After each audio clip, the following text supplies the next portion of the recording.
Imagine this. You're in a quiet room late at night. The house is calm, no notifications, no one calling, just you and your thoughts. The feeling isn't quite loneliness or peace, but something in between. A silence you learned to live with long ago. No one taught you how to handle it.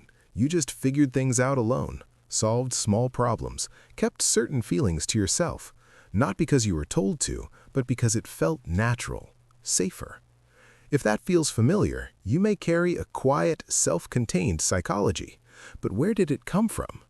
We talk about boomers, millennials, Gen Z, yet one generation stays almost invisible. Generation X. No golden age, no digital safety net. They grew up between two worlds, the old one fading, the new one not here yet. Like a hallway, no one decorates, but everyone passes through. And in a hallway, you learn early, no one stops there for you, so you keep walking. Because that silence wasn't empty, it was training. You open the front door, no voices, no footsteps. Just the quiet hum of the refrigerator and the echo of your own shoes. You drop your backpack, turn on the TV, not to watch it, but to make the silence smaller. You check the clock, hours before anyone gets home. So you make something simple to eat, sit alone, finish your homework, solve small problems by yourself. And when something feels scary, you just wait for it to pass. For millions of children in the late 70s and 80s, this was normal life. Both parents working, divorce becoming common, entire neighborhoods falling silent every afternoon.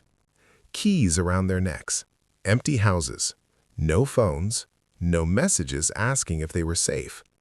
So they learned to calm themselves, solve things alone, keep emotions private. Independence stopped being a skill. It became an identity. While empty houses shaped their afternoons, the outside world shaped their expectations. Turn on the TV in the early 80s, and the news talked about missiles, tensions, and possible nuclear war like it was just another forecast. Cloudy tomorrow, chance of rain, small chance of the world ending. Adults looked worried but quiet, not shocked, just tired. Generation X grew up with a constant background tension, the Cold War, nuclear drills, end-of-the-world movies. Even if they didn't understand it fully, they could feel the instability. At the same time, factories closed, companies downsized, and loyal workers were sent home with boxes. Political scandals filled the news. Authority didn't look so reliable. Yet the message at home stayed simple. Study hard, follow the rules, be loyal. Until jobs disappeared, divorce became common, and promises stopped feeling certain. So they developed a quiet mindset. Hope for the best, but don't expect it. Dry humor, emotional distance, a smile with one eye on the horizon. Because when stability feels temporary, you start asking a different question. What can you actually rely on? There's a memory only one generation shares. You're at a street corner feeding coins into a payphone, hoping someone answers. If they don't, there's no backup. No text, no GPS, no voice message. You just figure something else out. Generation X remembers cassette tapes rewound with pencils, directions scribbled on paper, and phone numbers stored in memory. Mistakes faded with time. Embarrassing moments weren't recorded forever. Life was slower, more private, more contained. Then the world changed. The internet arrived. Computers moved into homes, then into pockets. Email replaced letters, text replaced calls, social media replaced silence. Generation X stood in the middle of that shift. They didn't grow up online. Their identities were private, not performed. You could start over without a digital trail. They learned technology and helped build it, but they never fully trusted visibility. To them, privacy still feels like safety. For many people today, work is something you talk about, something that defines who you are. But for Generation X, work was never a personality.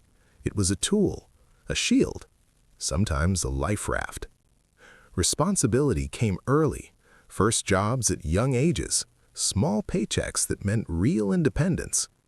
And while they worked, they watched loyal employees leave companies with cardboard boxes, years of service gone in a single afternoon. So a quiet conclusion formed. Institutions aren't loyal. Titles aren't protection. They trusted skills, not companies. Competence, not authority. Work became practical. You show up, do the job well, get paid, move forward.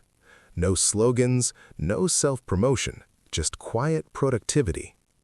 They don't build careers to be admired. They build them to stay standing. But there's a cost.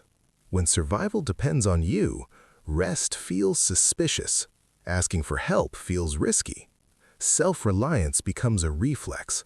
And over time, they become the generation quietly carrying more weight than anyone notices. From a distance, Generation X doesn't always stand out. They're not the loudest. They don't post every struggle. They rarely turn their lives into public stories. It can look like emotional distance, like they don't feel as much. But that isn't true. They feel, they worry, they get tired. They just learned early that most of it was private. No one home after school. No one checking in every hour. No one rushing to fix every problem. So a quiet rule formed. If something goes wrong, you handle it. Not dramatic, not heroic, just practical. Over time, that becomes a personality. They ask for less help, share less pain, because deep down, one belief stays with them. No one is coming. And strangely, that makes them strong. In a crisis, they move fast, they adapt, they keep going. But comfort feels different. Rest feels risky. Dependence feels unsafe. Now many stand in the middle of life, caring for parents and supporting children at the same time. Like the central pillar of a bridge, holding the most weight, yet rarely noticed. Generation X is rarely at the center of generational debates. They're not the loudest, don't dominate headlines, and aren't constantly analyzed. While others got the spotlight, they got responsibilities. And their path wasn't easy. They had to adapt twice. First, to a childhood with less supervision, less certainty, and more emotional distance, then to an adulthood transformed by technology, where communication, work, and relationships changed fast. They learned the rules of one world just in time to watch it disappear, then had to learn new ones while carrying mortgages, families, and real consequences. They grew up alone in many ways, trusted to figure things out early. When the world shifted, they didn't complain. They adapted, quietly. New tools, new systems, new roles. Managers, parents, caregivers, mentors. No big speeches, just endurance.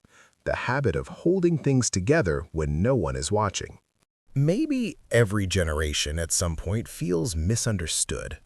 Each one believes the world didn't quite see them clearly, didn't fully grasp what they carried, what they sacrificed, what they survived.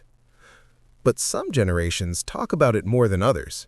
Some demand to be heard. Some reshape the conversation. Some build entire identities around being seen. And then there are those who simply learned not to complain.